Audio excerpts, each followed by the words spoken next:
How's it going, everybody? Welcome to the Paws Up preview as we get ready for weekday CUSA as the FIU Panthers head to Bowling Green to take on the Western Kentucky Hilltoppers. I am Jake Gibson, joined alongside my friend and co-host Kevin Barral. And I know we're supposed to talk about football here real quick, but how can we not start this off by talking about the Vice uniforms? Oh my God, Kevin! They look so sick. They do. They're nice. I was skeptical at first, just like after like the first look, but like after looking at it a couple times, kind of diving into it a little more, like there's some nice jerseys. Like if we had to rank the three, white is first. This one is a very close number 2. Maybe that changes once I see them in person. And then the originals are the last one. But this is super dope. The video is awesome. Shout out to Hunter, Christian Almanza, Edward, all the creative interns who made this happen. Obviously, they did this on a green screen. They had someone actually like help them out with the video. I'm trying to find who is the one who. Let me see. I'll get you the name right now real quick. Here it is. The reveal was filmed entirely on a green screen inside FIU's football facility, led by assistant director, whatever. Josh Carcer is who I want to say the name is. He is the one who was behind the green screen making this part of it happen. So super duper cool. Everything turned out awesome. This looks dope. This is like a reality world. Like this is awesome. Yeah. Who would have thought Willie Simmons would be dropping off a Vice jersey off a chopper? Like, look at that. Like, that's awesome. So we're gonna play the full video on prior to the Vice game against Kennesaw. That will be on ESPN2. Last time FIU was on ESPN2 was not a very good situation. How it ended out, it was the first Vice game, which UTEP destroyed FIU with a 4th-string quarterback. So hopefully that's not the case. I think FIU is a much better team this year. But this is awesome. FIU, once again, hitting it out of the park. Probably the best jerseys in college football this year. I think certainly, without a doubt, the best reveal because this one really had a story to it, right? It had a story leading up to Coach Simmons dropping off the jerseys to Kiwan like a cool guy in an action film. The other two were sick. The Lambo, the first trailer will always be iconic and like special to me. It's probably special to you too. The way we like partnered with FIU football to unveil that same time as they did. Second one was sick too, being on a boat like that. But this one, I mean, look at the production. Look at holy crap! You're getting the 360 look of the bag. And you're gonna. I think are you gonna see the Vice U here real quick? Oh no, now it's gonna transition over to Pitbull Stadium, and I gotta say. This is my only. That's probably the design for the field. This is my only gripe of the video because this makes me mad that we don't have this IRL, like the light up stands, like the light up stand. Like, look at that! Imagine if that was actually in real life. If it lit up like that, dude, that'd be so sick. It makes me jealous. I mean, that's a lot of money, and I think there's a lot more things that FIU needs to do before adding lights to the field or to the stands.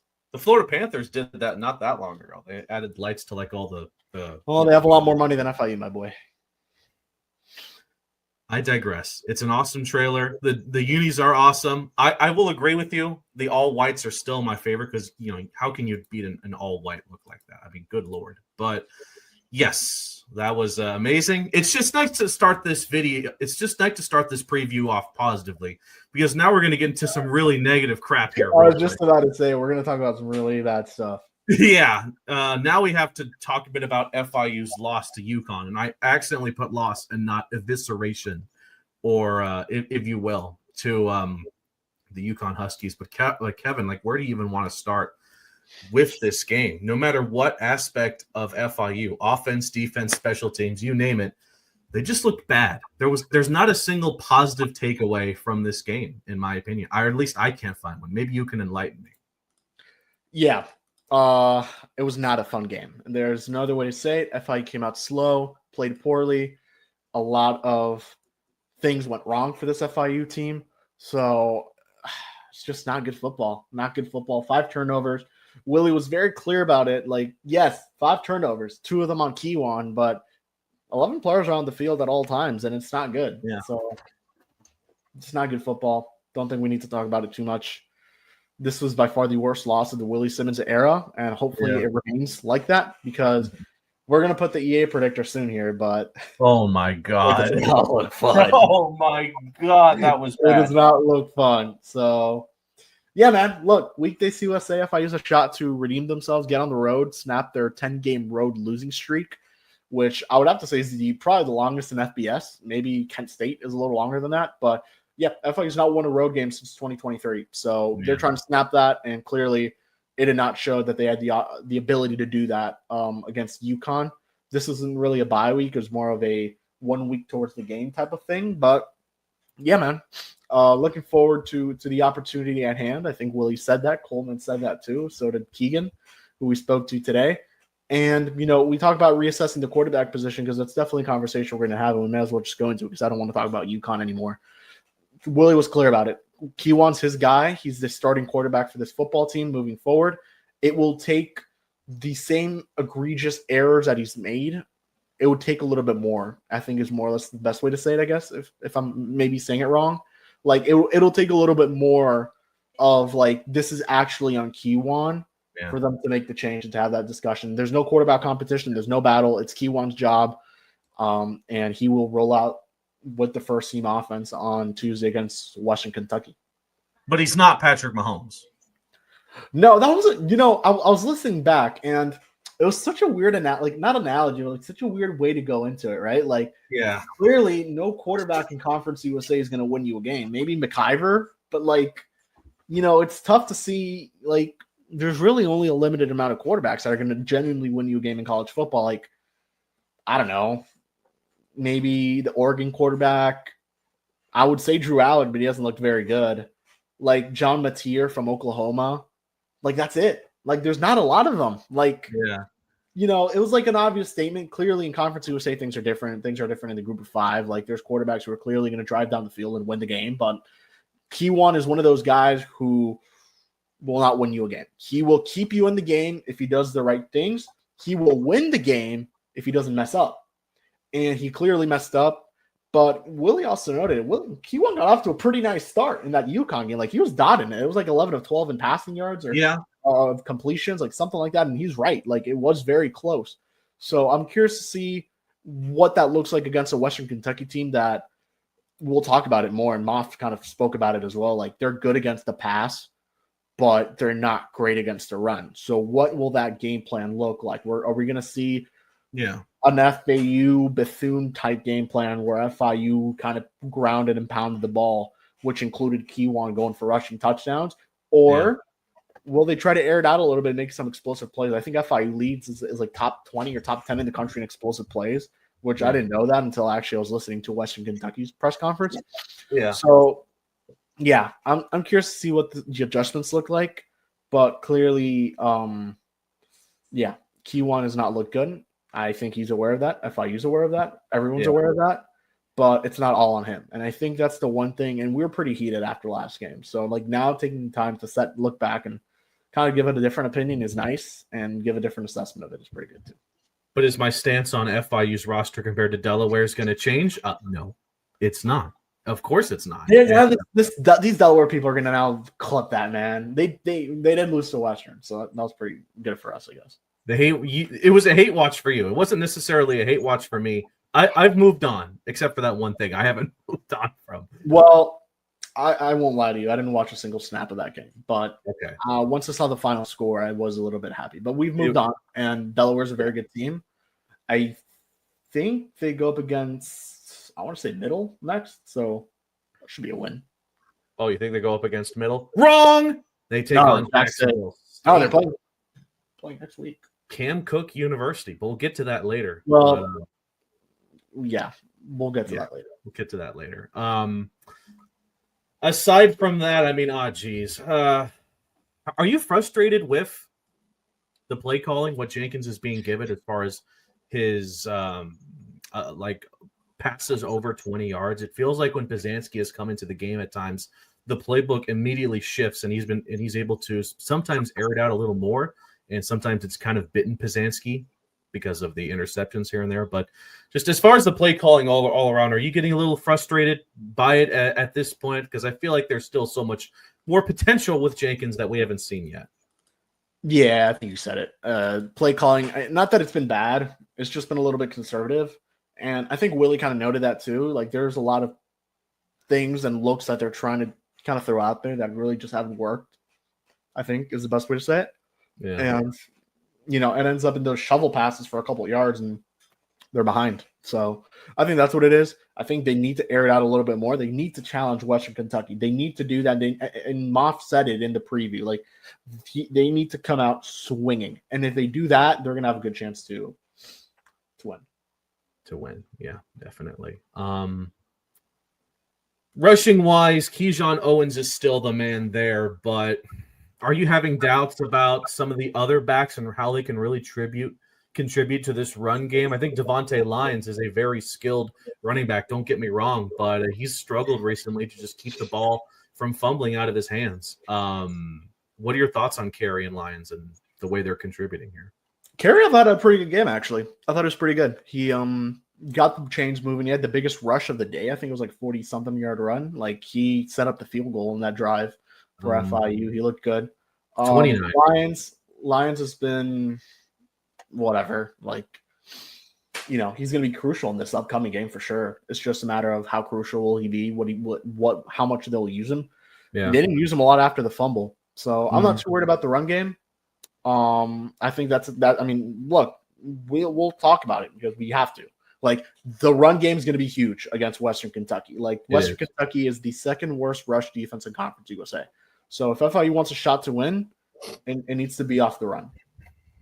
Who's the second best wide receiver at FIU? I think Willie answered that for you. We don't really know. Exactly. Yeah. I guess JoJo Stone, like McNeil. Yeah, but that was garbage time. McNeil, I guess, like he looked good. But I don't know. It's not been great. That's a bad situation, though. That we can't really name who is the second best receiver at FIU. It was easy last year. You had Eric Rivers and you had Dean Patterson. That was the 1-2. We don't have a 1-2. We just have a 1. And that 1 has played okay, but not to the standards that recent FIU wide receivers have put up in recent years for these offenses. Agreed. Yeah. Defensively, bro, where do you even start? I pray that Blades can play a full game against Western Kentucky, and according to Willie Simmons, it sounds like he can. Who did he say was unfortunately out for the season? It was So Juju Lewis is out for the year, which comes to a bit of a shock, I think, because it seemed like he was back on track. He seemed like he was walking fine. I'd seen him around. That threw me off. He seemed fine, and they thought he was going to play this week, or I guess this on Tuesday, whatever. So yeah, I found that weird. But he's done for the year, so can't even think about him to be that wide receiver 2, or even emerge as the wide receiver 1. Dwight Nunu's out for this game. They said that. Wow, they said that Nuno hasn't entered concussion protocol. He's in concussion, but he hasn't entered the protocol, I think is what it was. Yeah. So even if it's unlikely that he will enter protocol. So yeah, the rest of them are healthy. Apparently good to go. Shamir with the hamstring, which came to a late surprise to a lot of us. Julius Pierce too. Julius Pierce. Well, no, Julius Pierce got hurt during the game. He got hurt on the same play Kewan did. Yeah. Speaking of, Kewan's fine. He's starting. Julius will play. So will, what's his name? I'm forgetting the name though. Blades, of course. It would be a little awkward for Kewan not to be the guy after that Vice trailer drop. Gonna keep it real here for a second. Kevin, what happened on that episode of Marlins Jeopardy? That was not a great performance by you, my good friend. I know the competition's tough, but that was a big no buenas. Yeah, that was tough. That was bad. That was really bad. I genuinely apologize for my horrid performance. I was trash, and that will never happen again. I will come back better than ever. It's a tough stage. I mean, you can make fun of the man, but if you're there, you'll see that there are some ball knowers that compete in those Marlins. They were all ball knowers, yeah. Yeah. So just trying to avoid talking about this UConn game as much as I could. So I'll just end it here. Any final thoughts? UConn, just join a conference already. Jesus, just join one. Settle for the American if you have to, but stop with this independent nonsense. There's only one team that should be independent, and they're Notre Dame. Yeah. Tough one. Got to move on. Weekday CUSA time. There's not really a lot to talk about, honestly. I thought there was more. Really not. I think Key1 was the biggest thing to address. With his status coming up. Obviously, we'll do a little WKU preview and move on from there. But yeah, tough one. Got to move on. Hopefully, injuries don't pile up, and in fact, it's the other way around. They're back. And hey, good thing is, from here on out, we get injury reports. So get the report. Nice. So good for FIU. Good stuff. Once you get by Western Kentucky, is it smooth sailing as far as competition goes? It's better. It's not smooth. Missouri State's been pretty good. And yeah, they lost. They won that game. Well, we'll talk about it later. They won that game solely off of Middle Tennessee's idiocy. Yeah, we'll talk about it. But yes, it'll be a lot smooth, a lot better than the previous stretch FIU's been on right now. Yeah. 5-1, Western Kentucky. Their lone loss came on the road against a pretty good Toledo team. Kevin, that's no knock on the Hilltoppers. Toledo is a really good team in the MAC. This is an exceptional year for the MAC. They got some good teams there, but I digress. After that loss to Toledo, they have won 3 straight over Nevada, Missouri State, and Delaware, though those last 2 games were kind of nail biters. They were both trap games against the new teams in Conference USA, and Western was lucky to survive both of those. Oh, and they blew out Sam Houston to start the year, but that's becoming less and less impressive. That week 0 game against Sam Houston. What's the scariest part about this Hilltoppers team? It's got to be McIver, right? What he's been able to do his first year in FBS and just knock everyone's socks off. Yeah, it's the passing game. You have McIver, and then you have the 2 receivers, Matthew Henry, who's a native from Miami, and then you have Katie Hutchinson, who's a returner to the program. So 2 really good guys. Hutchinson, more of like a gadget-type player. I actually regret not asking Willie that. I was going to ask him, forgot. He seems like he's kind of like a little bit of a gadget guy. He has 5 carries for 35 yards and a touchdown. He also has 3 receiving touchdowns. He leads the conference in receiving receptions. Then you have Matthew Henry, who leads the conference in receiving yards. He also has 3 receiving touchdowns. So it's definitely interesting. Definitely an interesting dynamic there. They have 3 pretty solid running backs, despite having, I think, the worst or second worst rush offense in the country. I mean, in the conference. I think actually they're 7th or 8th. They're actually middle of the pack. Lavelle Wright, George Hart, the 3rd or 2nd, and then you have Marvis Parrish, who Moff kind of mentioned, who's been a running back there. And people emphasize stopping the pass, but I think with Western, you really need to identify the run and you need to stop the run too. Because if you shut down the pass, you're just gonna pound the ball and you're gonna get screwed. So FIU needs to find a good way to do both of those, stop those things well, and I think they have a good shot. Mm-hmm. I asked our guests this already, but what are some of the biggest things about Western Kentucky that you think FIU can actually kind of sort of take advantage of in this game?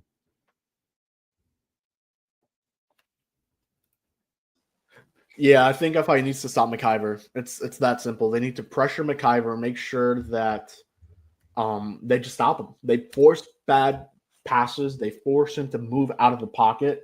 Something they weren't able to do with Fagnano very well, although they did have 3 sacks. It didn't really lead to much. So they didn't really need to stop him. I think you need to shut down one of the 2, Henry or Hutchinson. Yeah. And if they do that, I think they'll be in pretty good shape to at least keep this a close game. It'll be lower scoring than expected. But that's going to be tough task for FIU, 100%. No other way to say it.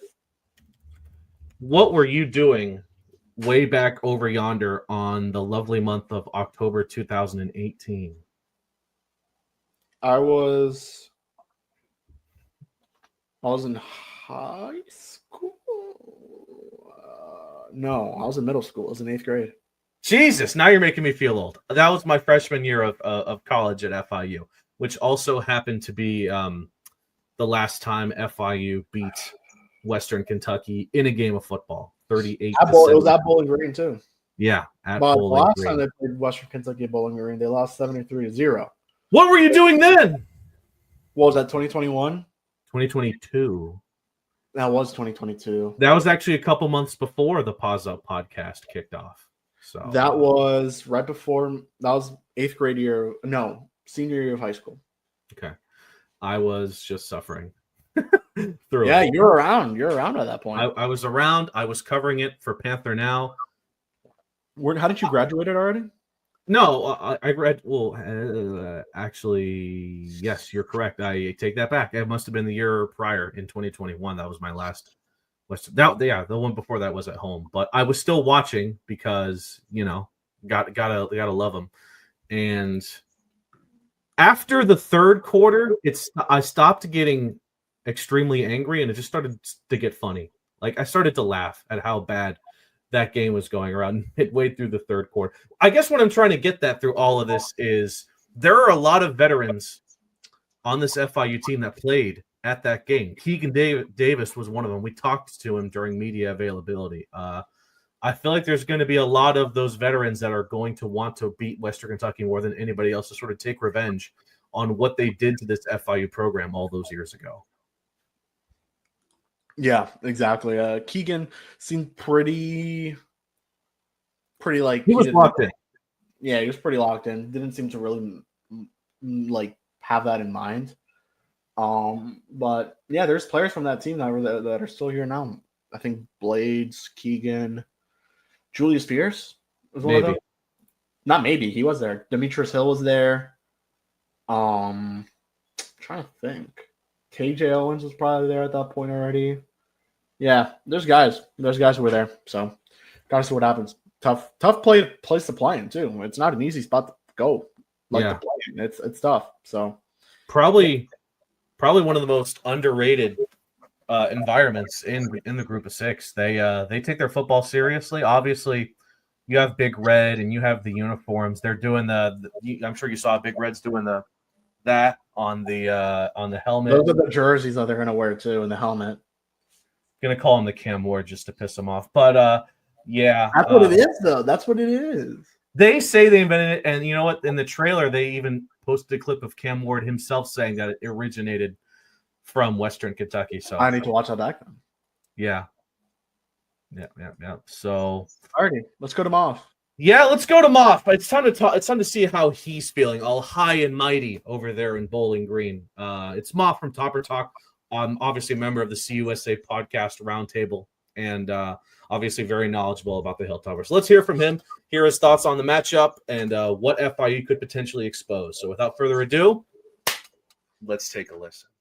And we hope you are enjoying the Paws Up preview so far. Let's continue on here talking about our opponent here in weekday CUSA, the Western Kentucky Hilltoppers. And joining me, of course, is none other than Moff of the Topper Talk podcast, one of the best locations to find out about what's going on over in Bowling Green. Moff, how are you doing? I'm glad to hear you're doing well, and just talk a bit about the vibes over there in at Western right now. Yeah, man, I appreciate you all having me on. Obviously I love to get on and talk Western Kentucky football or sports in general anytime we get a chance. So glad you're having me. Obviously the team-wise coming in at 5-1 and 3-0 in conference play.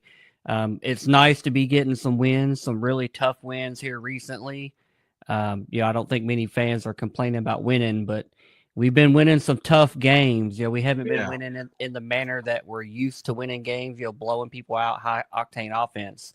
It's been a little bit more of a grind out defensive battles, which is just different, but still winning ball games. So we'll see how that continues now into the second half of the season.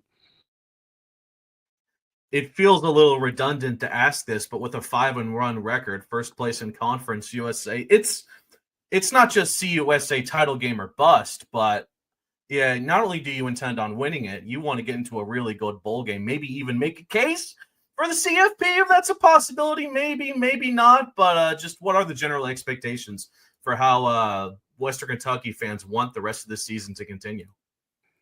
I think if you asked most realistic fans before the season where we'd be after 6 games, I think most would have painted the picture of being around the 5-1 mark. I think we all knew that Toledo game on the road was going to be tough.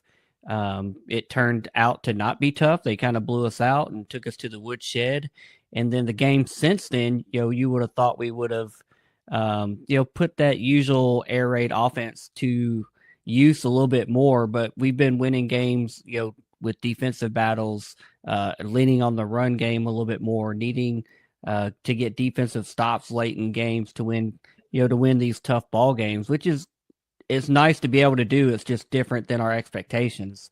Looking at the second half of the season, we just have to look at every single game as a new chance to go 1-0. And I know that's coach speak. That's, Coach Helton says that a lot. Yeah.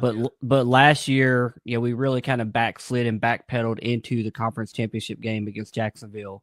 I don't think that we're playing our best football right now. I think we have plenty that we can clean up from an offensive standpoint, even defensively. As many things as we're doing good, I think we can get cleaner and better. And then, cleaning up and limiting the penalties, which have really been offensive drive stallers, which has led to us being in these lower scoring shootouts. I'd like to be playing our best football in November. So maybe that's kind of what we're working to, and hopefully we continue to progress and get better, and hopefully wins come with that. But, now that we're getting into the meat of the conference schedule, it's not going to get any easier. So I'm looking forward to it, and hopefully watching this team pull off some more victories.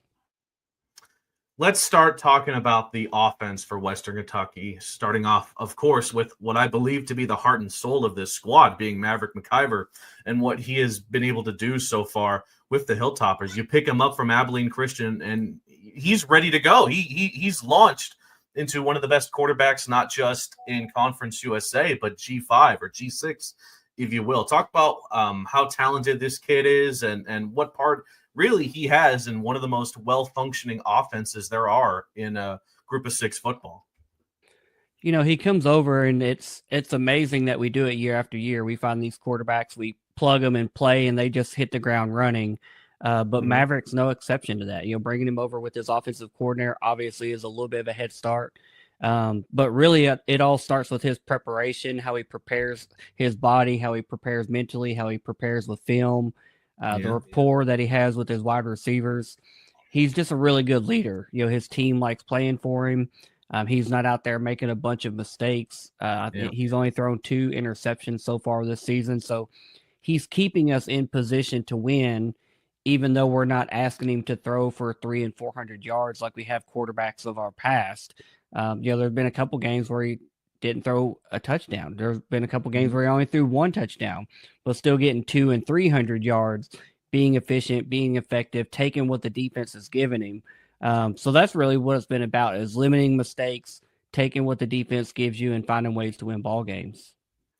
Now, he's part of an offense, and I think he's part of a program in Western Kentucky that really prides themselves in star power in both the receiving and rushing rooms. So just talk a bit about some of the weapons for Western Kentucky and who are some of the key players that have really blossomed into McIver's favorite weapons. Yeah, I mean, we're just really deep in both of those rooms.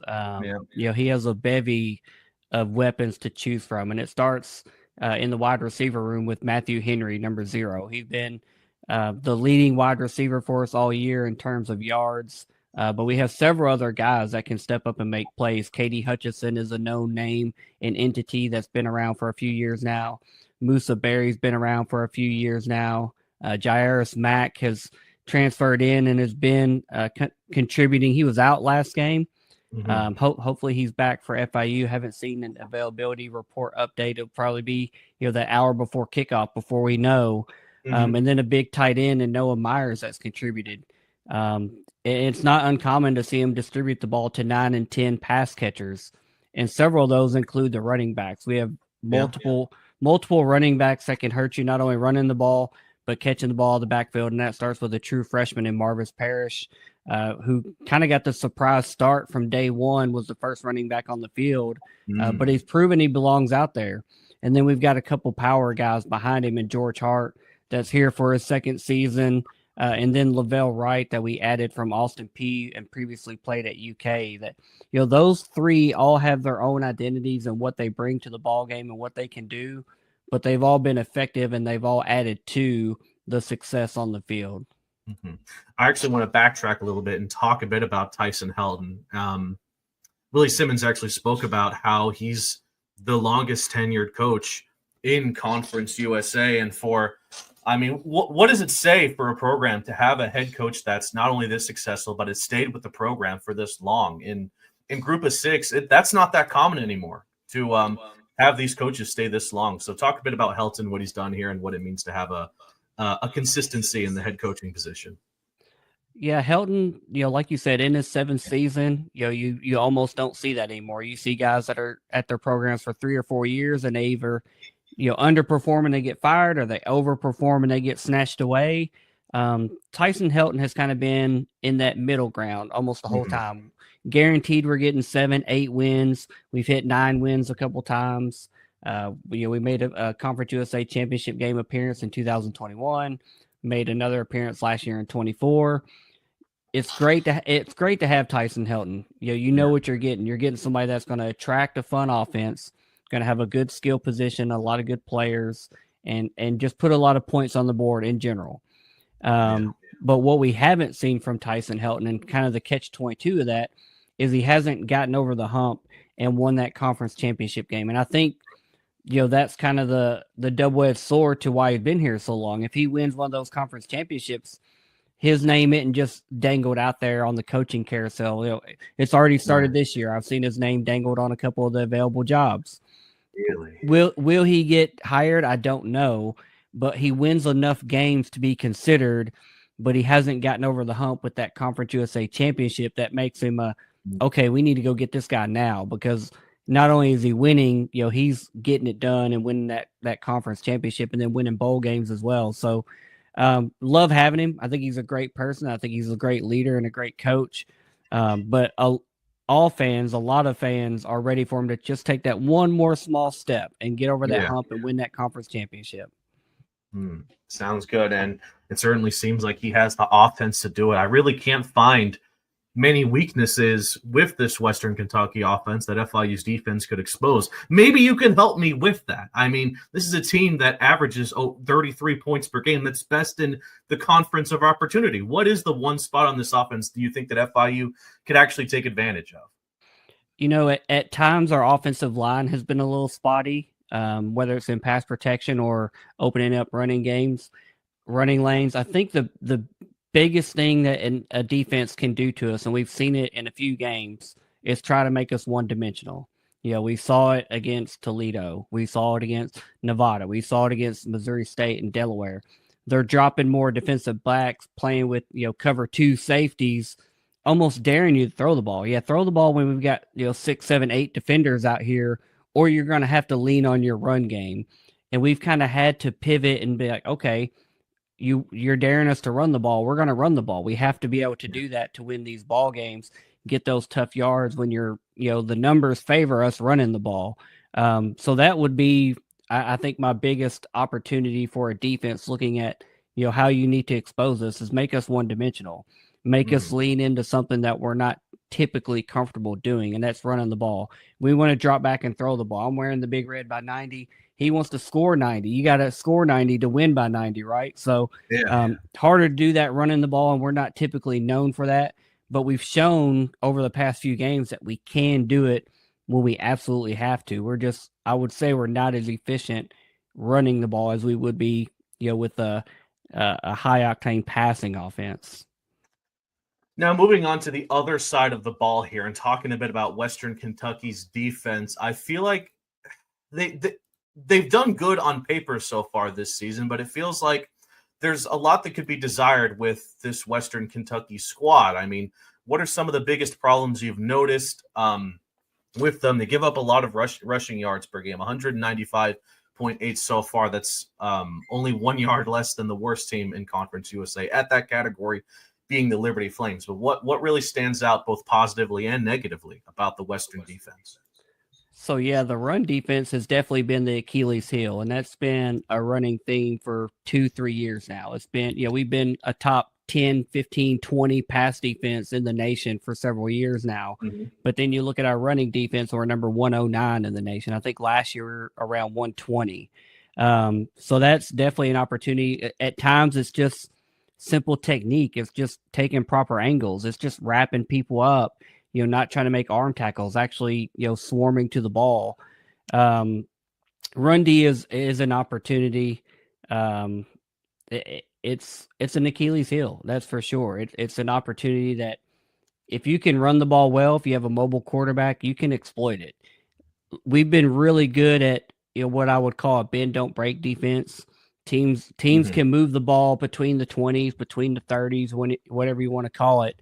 But we're really good about not letting teams get into the end zone. We're holding them to either kicking a field goal, being a long range field goal, or causing a turnover. That's kind of been the key to our victories the last several weeks, is limiting those red zone opportunities. Or if you do get down there when the windows get tighter, making your kicking game beat us instead of getting into the end zone.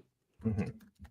Now, as far as the secondary for Western Kentucky goes, not a whole lot of interceptions so far this season. Big plays given up here and there for deep passes. Is that another area that you think FIU should really be looking into as far as driving the ball down the field instead of not just the running game, but maybe airing it out here and there too? Is that something that has kind of plagued Western Kentucky this season so far as well?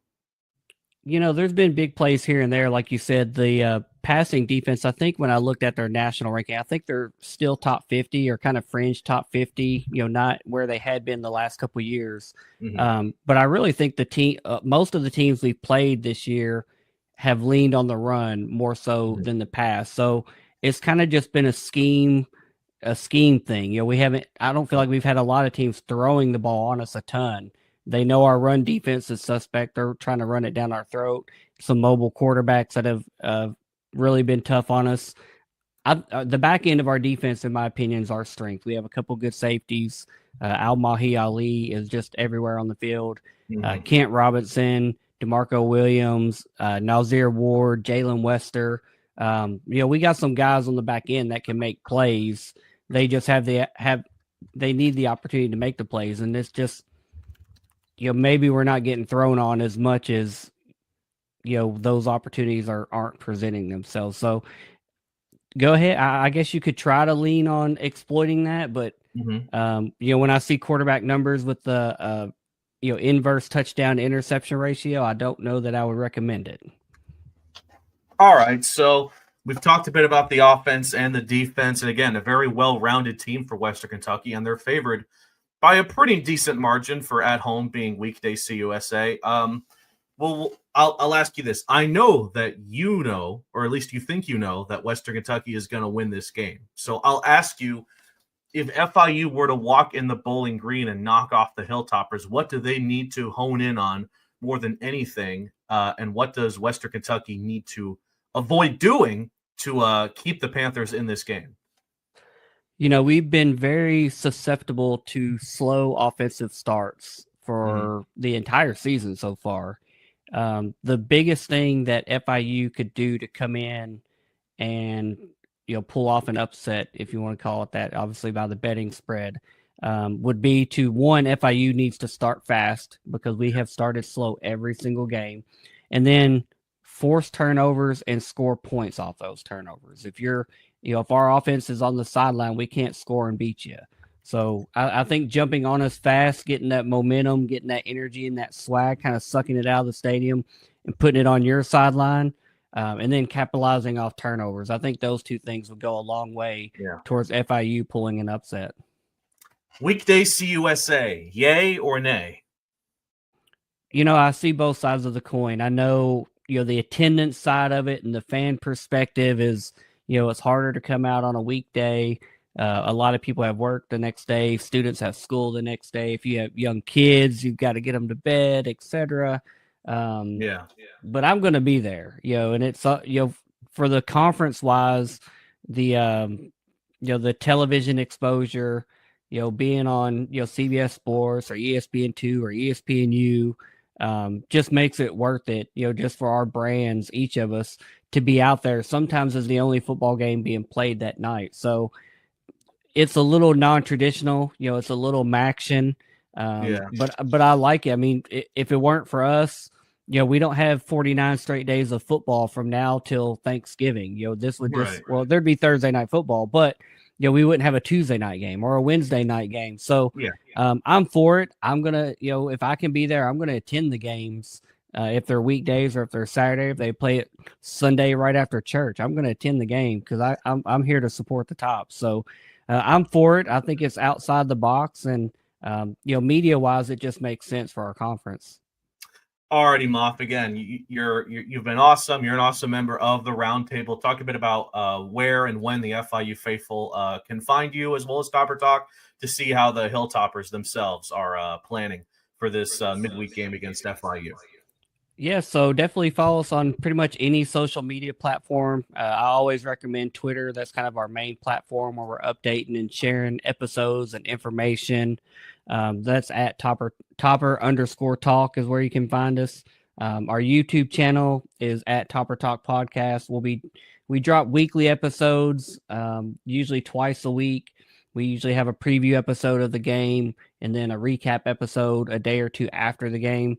The preview of this FIU game is dropping on Friday morning on October 10th. It should be out at 6 a.m., I think, is when I have it scheduled to post. So, like to have 3 or 4 days lead time to consume it and digest it and get ready for the game.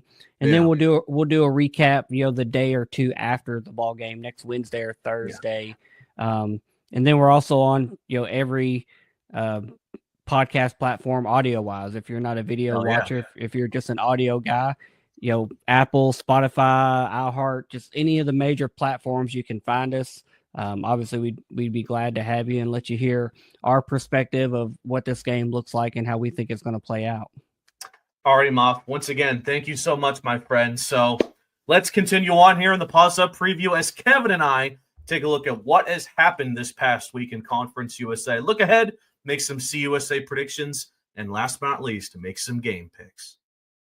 And that was Topper Talk. Like the man said, you can find him on all the social media platforms. Shout out Stephen Moffat, baby. Yeah. Kevin, I think you have an announcement you want to tell the world for this upcoming weekday CUSA contest. I thought you were doing it for me. I'm going to be there. I'll do it for you. Yes. I already said it. I'm going to be there. I'm excited. Be there. I can't confirm or deny if I'll be at the rest of the games this year, road games. Yeah. Well, I do know I will be at Western Kentucky, leaving Monday, coming back Tuesday after the game. Should be fun, should be tiring, but I'm excited. It's my third official road trip. We did Boca last year. I also did Jackson State last year. Yeah. Gonna have 2 CUSA places visited, which I'm excited about. Yeah. And it's a new press box, so I'm excited to check that out. People don't understand the press box hype. Mm-hmm. For people care about the stadium, the suite levels, the seating. No, I care about the press box, baby. What are you serving me to eat? Where am I sitting? What's my view? Yes. What type of game notes am I being provided? Where's the visiting locker room so I could go down and do my post game? That's what I care about. But most importantly, we're staying in Nashville the night before. I am pumped. I don't know. I am unfortunately under 21, so I will not be doing any drinking. But I will be certainly having a good time in the Nashville, I guess, Strip is what they call it. Yeah. Yeah, I don't know. You've never been. I've never been. So I'm excited. I'm excited to go. And after that, it'll be Springfield, Missouri. So we'll see how that goes. Yeah. I think it's time to take a look now around Conference USA, checking in on our foes. Let's see what has happened here. What? I also have one more thing to mention. I will be on the Paws Up halftime show. I don't think I'll be on the post-game show. Unlikely. Okay. Well, that's but I will be providing Paws Up on location. So that's pretty good. Okay, yeah, that's true. I get you the content, man. I'm going to take a little video of Willie talking post game if they win. We'll get a couple players, and hopefully it's not some devastating type ish after that game. Not like some, I'm 0-2 on the road in my lifetime, so that's not very good. Not like some Mike McIntyre post Jack State type ish. Nothing happened. I will say though, I will not be posting the preview, the post game probably that night. I'll probably just post it the next day. unfortunately, just the way it works out with travel situation. Yeah, they're going to leave right after the game. They leave right after, yeah. So, Well, alrighty, as we time to talk look about at- our friends and foes. and there's kind of a discrepancy. We can only really talk about 2 games because this was recorded Thursday night, while these 2 games, La Tech, Kennesaw State, and Jack State, Sam Houston, are still going on. So we really can only talk about the games that were yesterday and the clown show that was Missouri State and Middle Tennessee. It was exciting, but the Blue Raiders lose on a missed field goal. I think the biggest clown show was UTEP. I know that hurts you to say. It hurts me to say it, but Jesus Christ, the UTEP Miners are trash. Like who would have thought a Scotty Walden led team would be good on defense and they would suck garbage on offense? Yeah. Like, there's no other way to say it. Like, I'm sorry. Like, Maverick McIver. Unfortunately, like, UTEP's defense should feel very sad because their offense isn't doing anything. Like, 8 points. Liberty isn't that good. They're a good team, but they're not that good. Like, this should have been a much closer game. Like, you look at the score, it looks pretty close. Like, it was not close at all. Like, UTEP did nothing. Like, they got that last touchdown there because I'm pretty sure Kenny Odom, like, did something pretty nice. But, like, yeah, in Missouri State, Middle Tennessee, that was another, I don't want to say clown show, but it was as close as you could get, especially their head coach, Derek Mason, who screwed up for them. So we'll just go with that. But shout out to Deuce Bailey. He got his first win as a starting quarterback for Missouri State. Yeah. But you damn well hope Jacob Clark is the starting quarterback for your next game. So, yeah, kudos to those teams who won on Midweek CUSA. We are now 2-0. So I'm happy about that. Mm-hmm. We won't find out, obviously, our scores or whatever you want to call it until those games are over. Yeah. But it's looking like a lovely 4-0 start for us, which would be pretty great. Oh, wait, who do we take for La Tech Kennesaw? Took the Bulldogs. We took the road team for every game.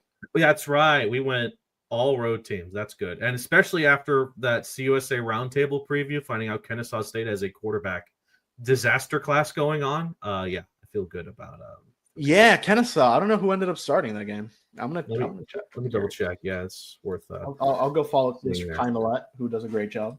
Yeah. So that's it for this past week. Not a whole lot to really go off of, but that's the price you pay for these midweeks. Not a whole lot of action, really. That'll come in November and towards the end of the season when Dexter Williams II got to start. So your original starting quarterback. All right, here's what's on tap this week. For 4 games, obviously all conference games. There are 4 teams not playing this week, being Middle Tennessee, Missouri State. Who am I forgetting here? Did you say Middle Tennessee? Yeah, Middle Tennessee, Missouri State, Kennesaw State, and La Tech. Yeah, La Tech. So let's start off with the 7:00 game on Tuesday. New Mexico State at Liberty. I was not impressed by the Flames against UTEP, but I am not going to pick Coach Yost U in an upset in Lynchburg. So give me the Flames. Flames. Yeah. And then obviously we'll save our game to the end.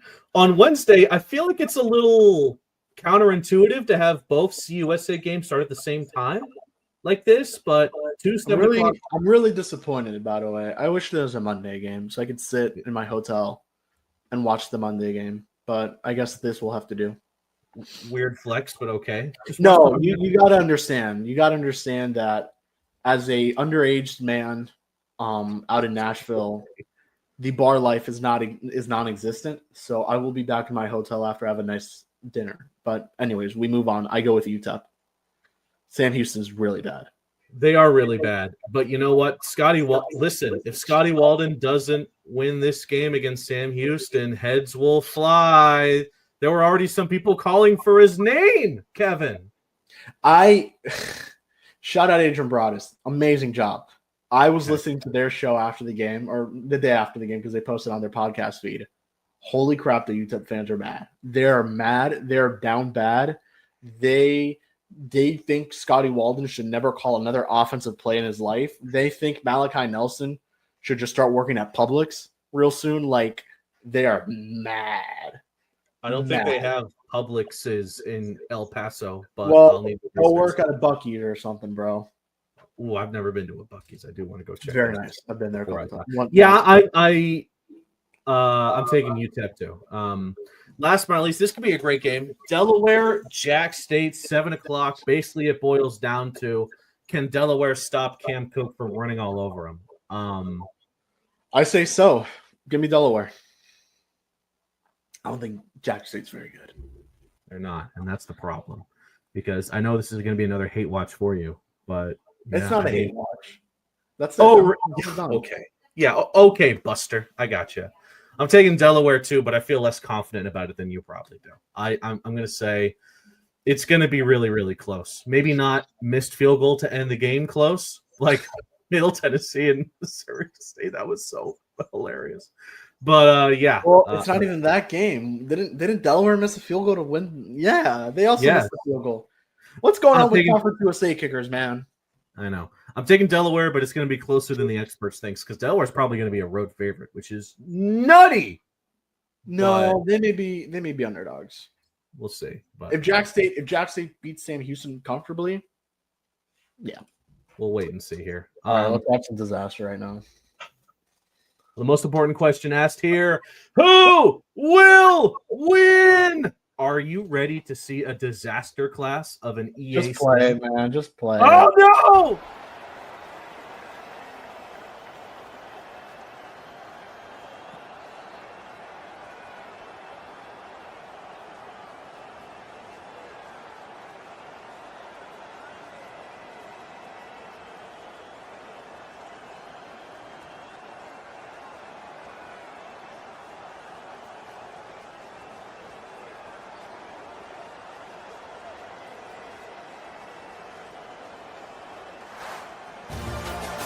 Not a lot of drama in this one as they just get punched in the face and lose by double figures. That was really bad. You should have redone the sim.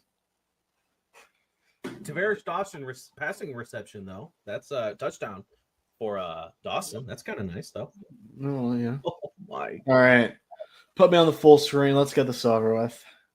FIU is going to lose to the Hilltoppers, unfortunately, by a final score of 38-21. I think it'll be very close up until the fourth quarter where the Hilltoppers will pull away. Just think their offense is too good, honestly. I think FIU will come ready to play this time around. They'll come looking good, might be fine. But McIver, Henry, Hutchinson, Wright, Parrish, Hart, it's going to be tough. And they have a really good special teams unit too. So give me the Hilltoppers. 42-20. Listen, I saw nothing against UTEP or UConn. FIU would probably wipe UTEP. Keep it. Well, we don't know. We'll see. I saw nothing from that game against UConn on defense that would lead me to believe that they would somehow stop Maverick McIver. I saw absolutely nil to let me say that. I think that's wrong though, because they sacked the guy 3 times. Damn it! Continue. Listen, defensively, FIU is going to struggle. I don't care. They'll just throw a billion 20 to 30 yard passes, and the secondary will be able to do nothing about it. On offense, Jenkins will probably look better than these last couple games. It'll set up for what I hope will be a great performance from him in the offense against Kennesaw State back home at Pitbull Stadium. But 42-20, I don't feel good about this game at all, and that's being generous. I'm excited to watch it though. You're going to be in person, but I will be at home, maybe doing some commentary. We shall see, so we can all suffer together as a very happy FIU family. What are those hand motions? I don't know. Like, you think you're the king? Just end this podcast, please. Thank you so much for watching, guys. Appreciate you guys as always for tuning in.